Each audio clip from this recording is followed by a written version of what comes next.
ونصلي ونسلم على رسوله الكريم أما بعد أعوذ بالله من الشيطان الرجيم بسم الله الرحمن الرحيم وعن أبي سلمة عن زيد بن خالد الجهني قال سمعت رسول الله صلى الله عليه وسلم يقول لولا نشق على أمتي لأمرتهم بالسواك عند كل صلاة ولأخرت صلاة العشاء إلى ثلث الليل قال فكان زيد بن خالد يشهد الصلوات في المسجد والسواك ولا أذنه موضع القلم من أذن الكاتب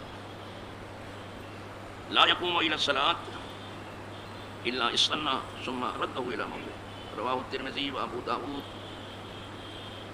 إلا أنه لم يذكر ولا أخرت صلاة العشاء إلى ثلث الليل وقال الترمذي هذا حديث حسن صحيح.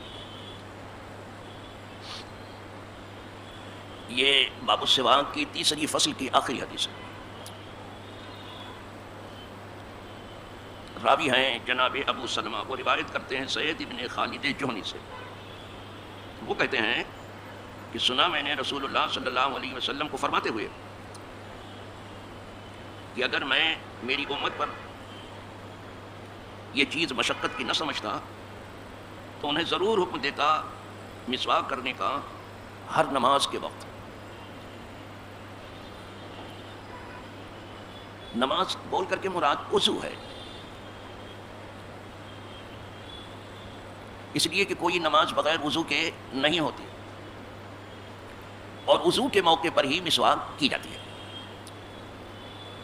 تو سرکار ارشاد فرماتے ہیں کہ میں یہ دیکھ رہا تھا کہ اگر میں پانچوں وقت وضو میں کہہ دوں کہ لوگ مسواک استعمال کریں تو یہ چیز میری امت پر مشقت کی ہو جائے گی. ہر آدمی کو ہر جگہ مسواک نہیں مل سکتا اور ہر جگہ وہ مسواک کر بھی نہیں سکتا. تو امت کی تکلیف کا حضور کو خیال کتنا ہے. اب امت کو چاہیے یہ تھا کہ جواب میں غلامانہ طریق سے امت وہ کام نہ کرے جس سے حضور کو تکلیف ہو. اگر حضور ہماری تکلیف کا خیال کر رہے ہیں کہ میری امت کو تکلیف نہ ہو تو ہم کیسے امتی ہے کہ وہ کام کرنے لگے جس سے حضور کو تکلیف ہو. یہ سب سے خوبی کی بات ہوگی کہ ہماری طرف سے کوئی ایسا کام نہ ہو جس سے حضور کو تکلیف.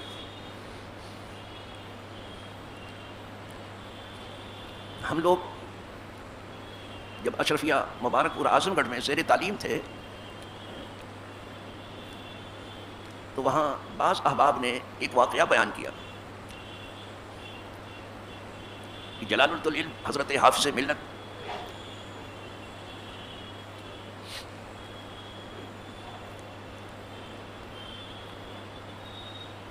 حضرت علامہ مولانا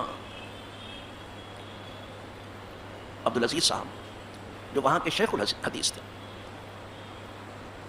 ان کی خدمت میں ایک قصباتی آیا، قصبے کا رہنے والا، قصبہ مبارک پور، اور عرض کرنے لگا حضرت دیکھیے آپ کا ایک مرید جو ہے اس نے آپ کے ہاتھ میں اپنا ہاتھ دیا ہے اور وہ یہ کرتا ہے اور یہ کرتا ہے اور یہ کرتا ہے. کچھ برائیاں بیان کی ہیں، آپ سنتے رہے اسے. جب وہ اپنی بات کہہ کر فارغ ہوا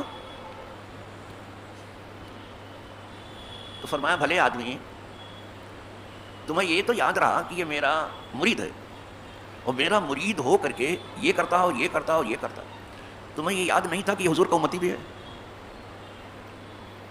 اور تمہیں یہ یاد نہیں رہا کہ یہ خدا کا بندہ بھی ہے. جب اس کو اتنی بڑی بڑی نسبتوں کا خیال نہ رہا کہ حضور کا امتی ہو کے یہ کرتا ہے اور اللہ کا بندہ ہو کے یہ کرتا ہے تو یہ میرے مرید ہونے کا کیا خیال کرے گا؟ وہ بیچارہ شرم سے پانی پانی ہوتا ہے. یہ امت کا اعمال حضور کے پاس پیش کیے جاتے ہیں. حضور جب نیکیاں دیکھتے ہیں امت کی تو خوش ہوتے ہیں اور گناہ دیکھتے ہیں تو اسے حضور کو تکلیف ہوتی ہے. آئی بات سمجھ. سب سے بڑی ضرورت ہے جب ہر جگہ پر آپ نے اپنی امت کا خیال کیا، پیدا ہوتے ہی رب حبلی امتی کہا، تو امت کو بھی چاہیے کہ حضور کو میری وجہ سے تکلیف نہ پہنچے. بس اتنی ہی بات کرنی ہے مجھے. زیادہ بحث مباحثے میں نہیں پڑتا. لیکن جب بھی کوئی گناہ ہو تو سمجھ لینا کہ حضور کے پاس وہ جا رہا ہے، حضور دیکھیں گے اس کو. آپ ہمارے جیسے لوگوں کی نگاہ سے چھپا دیں گے نگاہ نبوت سے نہیں چھپے گا، امت کا اعمال پیش کیا جائے. کوشش کرو حضور کو ہماری وجہ سے تکلیف نہ ہو. فرمایا اگر میں اپنی امت پہ یہ چیز مشقت کی نہ دیکھتا تو پانچوں نمازوں کے وقت جب بھی وہ وضو کرتے تو ان سے کہتا کہ مسواک کرو، لیکن یہ چیز مشقت کی ہے لہٰذا میں نے حکم ان کو نہیں دیا. اگر کریں تو بہت اچھا ہے، اور اگر نہ ہو تو کوئی بات نہیں، پھر انگلی پھرا لیں. آئی بات سمجھ لامرتوں کے سوال بولا اخرت العشاء فرمایا، اور میں ضرور عشاء کی نماز دیر سے کر دیتا، یہ حضور کی پسند ہے. بولا اخرت صلاۃ العشاء الی ثلث اللیل، تہائی رات تک میں عشاء کی نماز کو مؤخر کر دوں. 1/3 گزر جاتی جب عشاء کی نماز.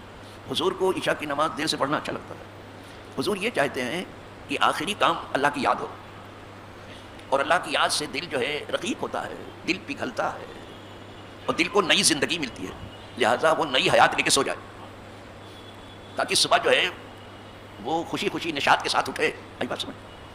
ہاں میں تہائی رات تک عشاء کی نماز مؤخر کرتا ہوں، لیکن یہ دیکھ کے کہ امت پر یہ چیز مشقت میں نے ایسا کیا نہیں. جب نہیں کیا تو کچھ لوگ جیسے ہی مغرب کا وقت ختم ہو جائے، بلکہ ختم بھی نہیں ہوتا، اذان پڑھنا شروع کر دیتے. ہم نے دیکھا بہت سی جگہ پر ابھی مغرب کا وقت چل رہا اور اذان شروع. یہ صحیح نہیں ہے، آپ تھوڑا انتظار کرو. اور کیا کہنا شفافی کا، تو کیا کہنا شافعی لوگ تو بس یہ کہہ کے کہ ہم شافعی ہیں کچھ بھی کرتے ہیں. یہ حدیث تو پڑھتے ہی ہیں آپ نا. یہ اور بات ہے کہ حضور نے امت کی مشقت دیکھ کر کے اسے واجب قرار نہیں دیا، لیکن پسند تو کیا. تو پھر حضور کی پسند ہے، پسند تو کیا، بھلے واجب نہیں کیا، پسند کیا. کیا کہنا اس پسند کا جس کو حضور پسند ہے. تو تہائی رات تک میں مؤخر کر دیتا ہوں، لیکن مشقت کی چیز دیکھ کے حکم تو نہیں دیا ہم نے.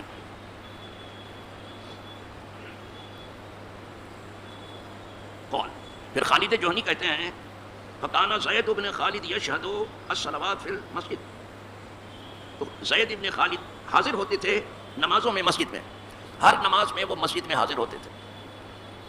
نماز وہی ہے جو مسجد میں ہو، وقت پر ہو. اللہ توفیق دے تو پہلی صف میں ہو، اللہ توفیق دے تو امام سے قریب ہو، جو بھی ممکن. تو یہ پانچوں نماز میں مسجد میں حاضر ہوتے تھے. وہ سواک ہو علی وزنی، اور ان کی مسواک ان کے کان پہ لٹکی ہوتی تھی. جیسے لکھنے والا کاتب منشی لکھتے لکھتے اپنا قلم کان پہ لگا لیتا ہے نا. اب تو قلم کا بھی دستور ختم ہو رہا ہے، اب سب بقلم خود ہو گئے ہیں. اب سب کام مشین کرنے لگی ہے، ہاتھ سے لکھنا. ہم نے دیکھا ہے منشی پہلے یہاں قلم جو ہے باقاعدہ لگی دیکھا، جیسے منشی جو ہے اپنا قلم کان پہ لگائے رکھتا اس طرح سے وہ مسواک لگائے رکھتا تھا. یعنی جب دیکھا کہ حضور اتنا زور دے رہے ہیں تو مسواک کو کان سے لگا لیا. جیسے کاتب جو ہے قلم کو کان سے لگائے رکھتا لکھنے کی، کبھی بھی ہم کو لکھنا پڑے گا، ہمارا تو کام ہی منشی کا کام ہی لکھنا پڑنا ہے. تو کہا بھائی میں تو نمازی ہوں، میرا کام ہی مسواک کرنا، کان پہ لگائے رکھتے تھے. سمجھا؟ تب دیکھتے تھے ان کو اتنا ضروری انہوں نے سمجھے. ایک صحابی کی بات آ رہی ہے، ان کی ادا بتائی جا رہی ہے.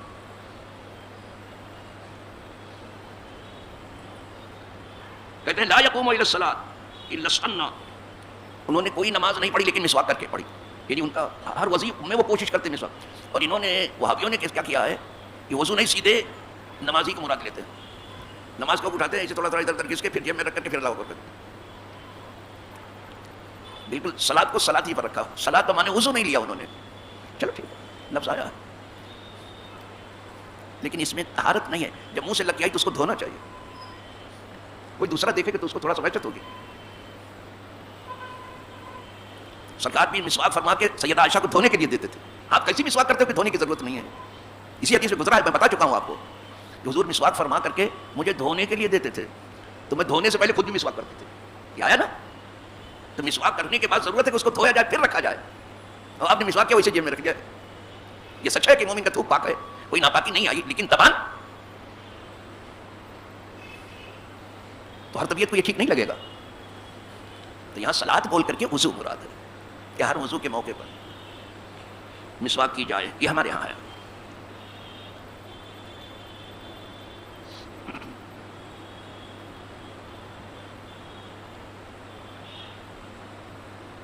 ثم رده الى موضعه، مسواک کرتے، مسواک کر کے پھر وہی کان پر رکھ لیتے تھے. یعنی اتنا یہ اہتمام، جیسے کاتب قلم کا اہتمام کرتا ہے کہ کاتب سے قلم نہیں غائب ہوتا، اسی طرح مصلی سے مسواک غائب نہیں ہوتا. کیسے نمازی تھے وہ. الحمدللہ اسی پاک حدیث پر جو ہے یہ باب السواک کی تیسری فصل بھی ختم ہوئی. کل انشاءاللہ ہم اب وضو سے جو متعلق گفتگو ہے وہ باب کھولیں گے آپ کے سامنے، تو آپ کو اندازہ ہوگا کہ پھر وضو میں کیا کچھ کیفیت ہے. دھیرے دھیرے انشاءاللہ آپ سیکھ لیں گے کہ وضو میں کیا کرنا ہے، کیسے کرنا ہے، کیوں کر کرنا ہے، وضو کیا ہے، وہ دھیرے دھیرے سیکھیں گے. تو اور ہم کہنے کے لیے تو سکھانے کے لیے آپ کے ساتھ ہم بھی سیکھ رہے ہیں، تو ہم بھی سیکھنے والے ہیں اور سکھانے والے ہیں، آپ بھی سیکھ رہے ہیں اور دوسروں کو سکھا رہے ہیں.